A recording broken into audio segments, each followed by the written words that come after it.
من يوم ما وعيت على الدنيا وأمي بتكرهني، معرفش ليه. معاملتها ليا عكس معاملة اخواتي، كل شوية تجيب لهم هدوم جديدة وأنا ألبس هدومهم القديمة. حتى لما كنت بطلب منها تعملي تسريحة معينة زي صحابي في المدرسة كانت تقولي لأ.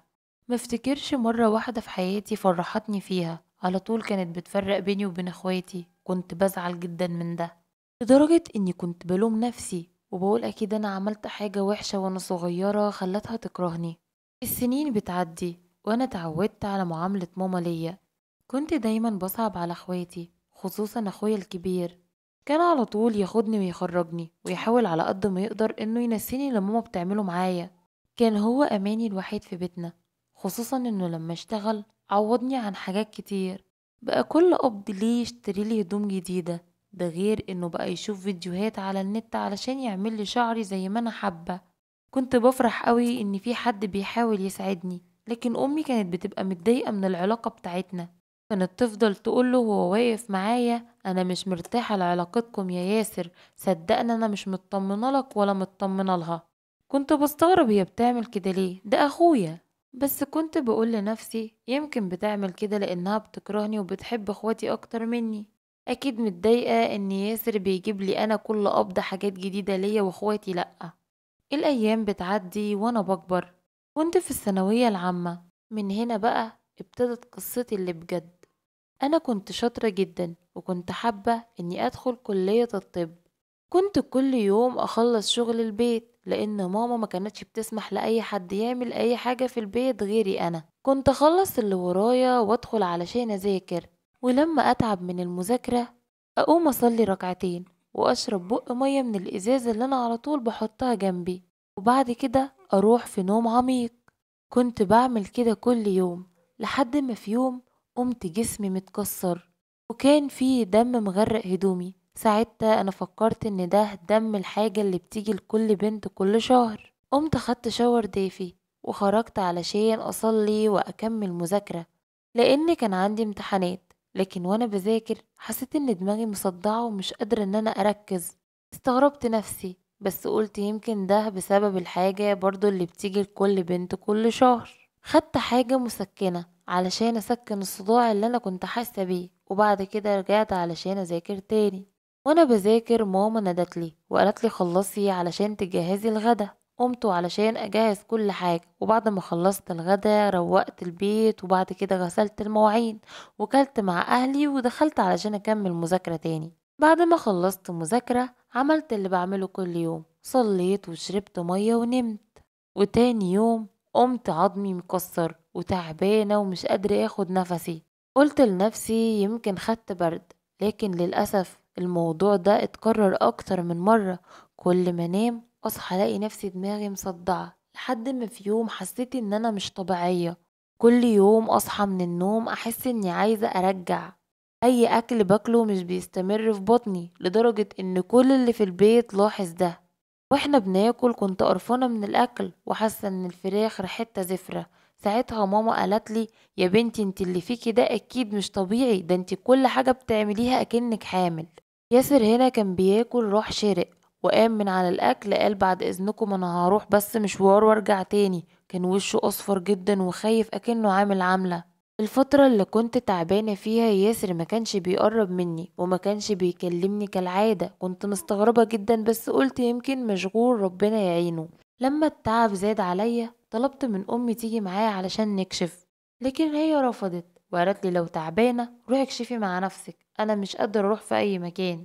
كلمت واحدة صاحبتي وقلت لها تعالي معايا، قالت لي خلاص ماشي انا هجهز على الساعة 7 ونحجز عند الدكتورة. وفعلا حجزنا عند الدكتورة ورحنا مع بعض. اول ما دخلنا الدكتورة كشفت لي وبعد ما قعدنا قالت لي: انتي متجوزة بقالك قد ايه؟ قلت لها: بس انا مش متجوزة يا دكتورة. قالت لي: لا حول ولا قوة الا بالله، امال اللي في بطنك ده منين؟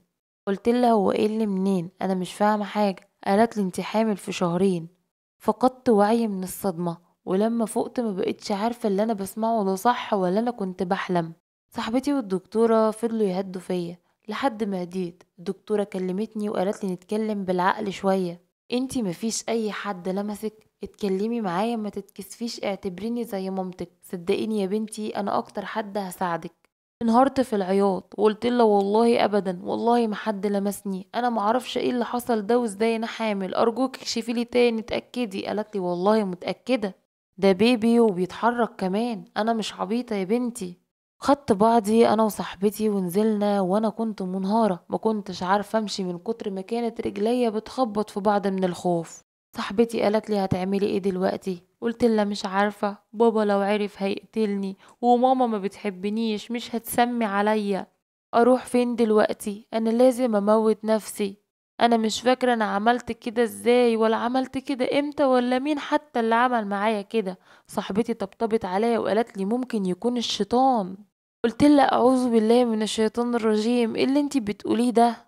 قالت لي والله انا بشوف حاجات من دي كتير على اليوتيوب وعلى التيك توك. قلت لها استحالة يحصل لي حاجة زي دي، انا بصلي كل يوم وبقول الاذكار والحمد لله محصنة نفسي كويس.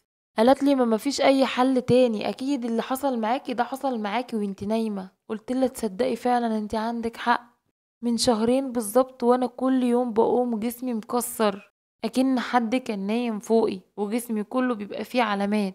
قالت لي طيب الفترة اللي فاتت دي مفيش اي حد من قرايبكم او حد غريب جه بات عندكم؟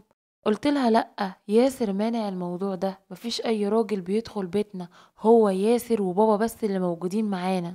قالت لي والله بقى انا مش فاهمة حاجة، حاولي ان انتي ما تناميش الفترة اللي جاية دي. روحت البيت وفعلا فضلت فترة طويلة ما نمشي. حاولت ان انا انزل الجنين على قد ما اقدر، لكن الجنين ما كانش راضي ينزل. خسيت، ما بقتش باكل، كل اللي في البيت لاحظ عليا ده. لحد ما جه يوم امي دخلت وفضلت تضرب فيا. قلت لها بتضربيني ليه؟ قالت لي غلطتي مع مين يا قليلة الادب؟ انا عارفة ان انتي غلطتي مع حد، ولازم اعرف مين اللي انتي غلطتي معاه يا رخيصة. قالت لي كلام يوجع كتير، ما كنتش قادرة اتكلم ولا دافع عن نفسي، ما كانش فيا حيل، بطني كانت كبرت، وحتى لو دفعت مفيش اي حد هيصدقني. ابويا دخل، واول ما شافني بالمنظر ده وشاف بطني كبيرة قدامي كان عاوز يقتلني، لان الفترة اللي فاتت ما كنتش بطلع اكل معاهم، وكنت على طول قاعدة في الأوضة باكل أي حاجة، وبخرج بالليل بعد ما كله بينام أروق وأغسل المواعين وأجهز لهم أكل للبكرة، وكل ده طبعا علشان مفيش أي حد يلاحظ الحمل. كنت عارفة إن في يوم هيجي كل البيت هيعرف إني حامل، لكن كنت بقول أسيب كل حاجة لوقتها وأكيد ربنا هيدبرها. بابا أول ما شافني دخل جاب سلاح علشان يخلص عليا، من غير حتى ما يسمعني أو يفهم ده حصل إزاي. قبل ما ينهي حياتي ياسر اتكلم، قاله اوعى تلمسها، انا اللي عملت فيها كده وهي ما تعرفش اي حاجة. انا هنا كنت مصدومة. اخويا؟ طيب ازاي؟ لساني اتربط من الصدمة، ما بقيتش عارفة اتكلم ولا حتى اتنفس. قال لي قبل ما تتكلمي او تفكري انا مش اخوكي. قلت له ازاي؟ ازاي مش اخويا؟ انا وعيت على الدنيا وانت اخويا. بصيت لبابا اللي نزل السلاح وهدي شوية. ياسر خدنا كلنا وقعدنا في الصالون وابتدى ان هو يحكي. بص لبابا وقال له انا عارف ان انا قليل الادب وهستحمل منك اي حاجة تعملها، انا خنتك، بنتك ما تعرفش ان انا مش اخوها، وما تعرفش ان امي مش امها، ولازم بقى نحكي لها كل حاجة، وبعد ما اخلص الحكاية هكتب على بنتك. وانا قاعدة مصدومة من كل اللي بيحصل، لقيت ياسر بيديني البطاقة بتاعته اللي عمري في حياتي ما شفتها ولا فكرت اني اشوفها حتى. لقيت اسم باباه غير اسم بابايا. فضلت قاعدة ساكتة لحد ما بابا ابتدى ان هو يحكي. قال لي مامتك كانت بنت عمي، اول ما اتجوزنا حملت فيكي على طول. الحمل بتاعها كان متعب قوي، لدرجة ان هي يوم الولادة اتوفت وهي بتولدك، لكن ربنا اراد انك تعيشي، وطبعا لاني راجل مقدرتش اربيكي لوحدي. اتجوزت ام ياسر، في الوقت ده كان ابنها عنده حوالي 8 سنين، وانتي كنتي لحمة حمرا على ايديا. ياسر هو الابن الكبير ليها، وكان عندها غيره 3 بنات اللي هم اخواتك دلوقتي.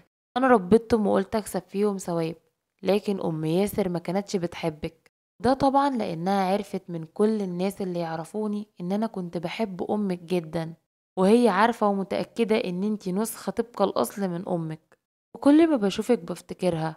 هو ده السبب اللي مخليها مش بتعاملك كويس. اما بقى بالنسبة لياسر واخواته، دول مش اخواتك، دول ولاد مراتي، أنا اللي مربيهم من وهم صغيرين، بس ياسر كان عمره 8 سنين أول ما اتجوزت مامته. يعني ياسر يجوز إنه يتجوزك. بعد ما خلص كلامه بصلي بندم وكسرة وقال لي أنا زعلان منك. أنا كنت هموتك من شوية، مادام بتحبي ياسر ما جيتيش قلتيلي ليه؟ ايه ذنب الطفل اللي جاي ده يبقى طفل ابن حرام؟ ياسر قال له ما تظلمهاش يا بابا، انا كنت بحط لها مخدر في المية اللي بتشربها كل يوم. مش عارف انا عملت كده ازاي، لكن انا كان في حاجة جوايا بتقولي انها عمرها ما هتبقى ليا، لان هي بتعتبرني اخوها. انا بحبها وعاوزها، ويا ريت تسامحيني. انا اسف، وعمري في حياتي ما كنت اقصد اني اذيكي بالشكل ده، لكن والله الغريزة اللي جوايا هي اللي كانت بتخليني اتصرف كده. حقك عليا، وصدقيني لما نتجوز انا هعوضك. بابا قال خلاص، هي قدامها فترة بسيطة وتولد، بطنها بقت قدامها اهي ما شاء الله. هنكتب الكتاب بكرة بإذن الله أول ما النهار يطلع. بصيت لبابا وقلت له هتجوزنا أخويا؟ قال لي بس أنا حكيت لك كل حاجة، ده مش أخوكي. قلت له أنا وعيت على الدنيا وهو أخويا، مش هقدر أتقبل فكرة إن هو جوزي.